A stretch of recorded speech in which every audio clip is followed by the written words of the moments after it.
I wanted on All in the Family, it was time after 8 or 10 shows or something, to have somebody on the show that would kill Archie verbally, that could destroy him.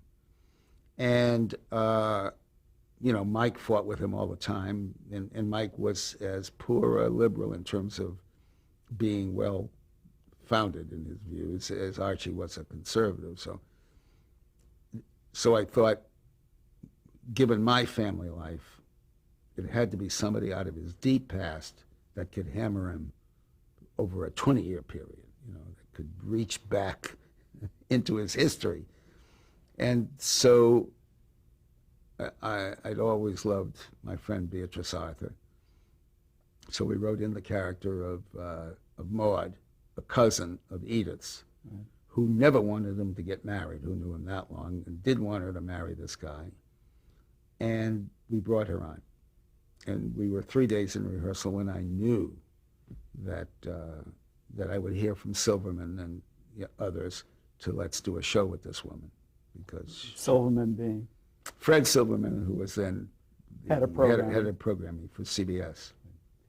Now, there was talk at that time that Maude might be modeled after your then wife, Frances. Yeah, Frances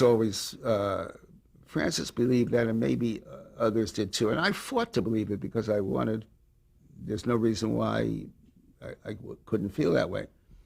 But what I thought had happened was this big-boned, deep-throated woman who had played Maude-like characters in terms of her personality on Broadway and off-Broadway and so forth, and whom I had used in sketches on the George Gobel show, always in that, before feminism, she was still a very strong woman.